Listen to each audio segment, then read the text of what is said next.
So we already went over the historical background of the archaeology and akin to Judges when we look at the Yahwist writers, right? So you remember had in the period of around 1200, 1250 BC, you had this decline of the Egyptian-dominated Canaanite city-states.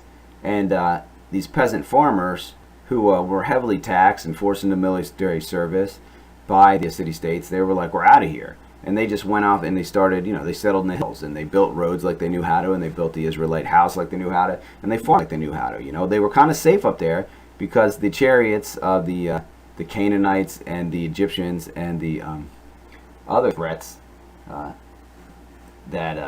they faced, the other big state systems that they faced, they couldn't get up there. So they were kind of left alone.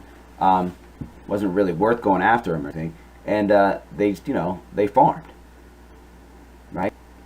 And then you had groups coming in from the desert, and also herding groups that lived throughout Canaan, and maybe some other groups like marauders and different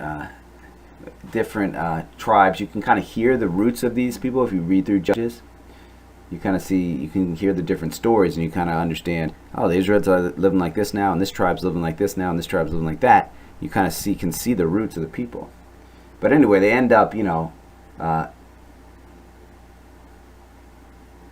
sharing an identity, right, and becoming the 12 tribe of Israel. And that identity is the one that's brought from the group, the Moses group we'll call them, who it looks like, it could be an actual group that came from Egypt, that actually escaped from Egypt, right? Not just talking about escape from Egypt as a symbol of the Canaanite city-states, like a lot of scholars used to think. But now a lot of scholars are kind of moving, saying, well, now actually look at these, some of these elements, including the name Yahweh from the Midianites, which are traditionally the enemies of the Israelites in the Bible.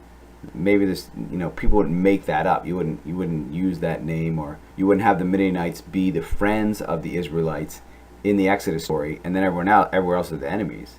There must be something. Maybe that small group, that Moses group, maybe they really were like, aided by the Midianites, and so they got the name of the God that freed them from that.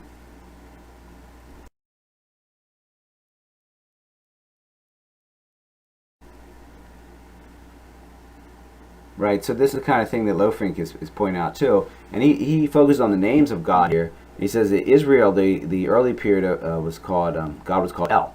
That's what Israel means, struggles with God, right? And Israel, so you have that name El, which is the Canaanite name. That's a Canaanite. That's the head god of the Canaanite family gods. So the fact that they're using the same name shows you, a lot of these were, Canaanite dropouts from the Canaanite city-state system, or in some case, slaves who had revolted against the Canaanite city-state system. Right, so that's where you get the name El, God. The other thing he points out here that he thinks really supports the idea that Israel was this kind of motley crew of different tribes that ended up coming together under the Yahweh story, the Yahweh narrative, was that Israel also had a deep-seated aversion to the monarchs. Right, they were very anti-king, especially if you read Judges. In Judges, there's a scene where they try to make one of the judges, Gideon, the king, and he's like, no way, God's the king, right? And even when the people ask Samuel to anoint a king, he says no, because God's supposed to be the only king. We're supposed to have a king, right? And he warns the people. He says, you get a king, he's going to oppress you. And God even has to tell him, he's like, no, don't worry, Samuel. Like, they're not rejecting you by asking for a king. They're not saying you're not good enough as a judge, so we need a king. They're rejecting me, right? Like, they don't trust me enough. They think they need a king, right? So there's a lot of anti-monarchical sentiment, even in the Bible, right? And even in the parts where they're anointing the first kings. Anyways, move on. You got the name El from the Canaanite farmers. Where did Yahweh come from? Well, probably from. It looks like it came from a desert group. So it looks like you had various desert groups with values that are associated with desert cultures coming in, right? So there was an Abraham group. There might have been an Abram group too, right? And so they kind of maybe they were related but kind of distant or something. Or then you had the Isaac group and a Jacob group, right? And so you had these different groups come in, and they all kind of joined together, particularly under the story from the, we'll call it the Moses group, right, or the Exodus group, with this God Yahweh who freed the poor and the oppressed.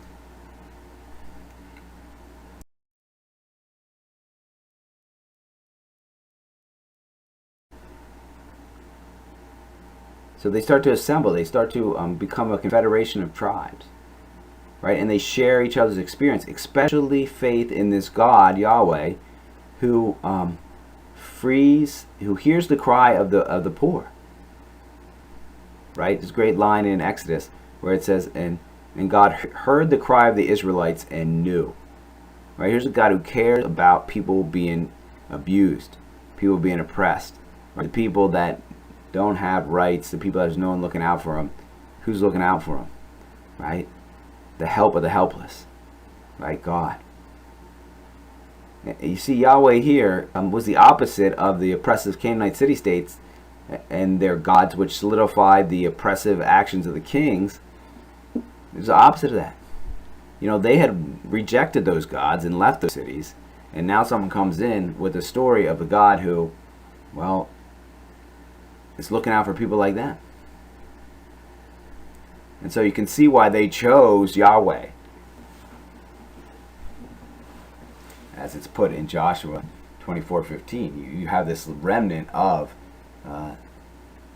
the historical experience of the people, where they're actually choosing to be God's people, right? They're saying, yeah, this hits home, right? When we back in the beginning of the course, we were talking about Ratzinger's experience, right? You take the word of someone else, right, of an authority, and then that's also kind of validated by the group that also approves that word, and then have your own experience, right?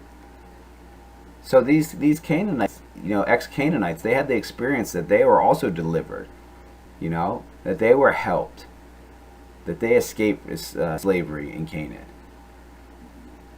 And so when the Moses group comes in and can put a name to it, right? Bam! That of course that's their God. That God has revealed Himself to them too, right? And now that they have someone who can put it into words for them, help them understand what's going on, of course they're going to recognize that truth.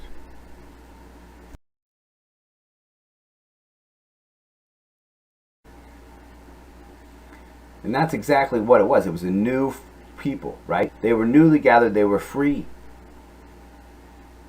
right? They weren't oppressed. They weren't coerced anymore. They were free to live together. They were free to help each other or not, right? There's no central government. There's no social stratification. No one's making them help each other, right? It's not a political state. What you have is self-sufficient extended family tribes who chose to help each other when they needed it. That's what the judges did. They rallied up armies from the other tribes. Not people who were conscripted by the king and forced to be in the army, but everyday farmers and herders, right? And they said, and maybe even some people who were kind of like professional thugs, right? Maybe even some marauders. Those tribes were ready to go, right? And they would defend the other tribes. This is what the judge did. He was a charismatic leader who could get other people to join in. Put down your plow for a while. Come on, we got some problems over here. Help us out, right? And there was this strong sense of community between the tribes. You know, we're different people. We're a free people. Our God cares about cares about all the human beings, right? He didn't just create the kings and the other gods, right? He created all of us. We're all in His image and likeness. And they had common festivals that brought them together. They have that narrative of Yahweh saving them all, right? They all shared in that. The other thing they had was a strict separation. The Canaanite ways were bad, right? You see constant condemnation of Canaanite rituals in the Torah. The social stratification, everything associated with the Canaanite city-states, those societies of oppression are to be avoided, right? And they also have a common ethos, right? This is how we do things in Israel. So the point that Ophir finally makes here is they were living in the beginning kind of like they were living in the exile, right? After the monarchy collapsed and they're just out there, guess what they are? You know, they're in Babylon, but they're still kind of living as Israelites in Babylon. What's going on? They're stateless, right? They're a society among nations, but they don't have their own nation. They don't have their own state. But guess what? Neither did they in the beginning, right? Which you might say is a lot closer to the way they lived in the beginning, was a lot closer to the new city of Revelation, right? And the Garden of Eden, the paradise images that we have. It was a lot closer to that in the beginning. That's when they were really free. You know, it was a mistake. Once you got the king, you're not free anymore.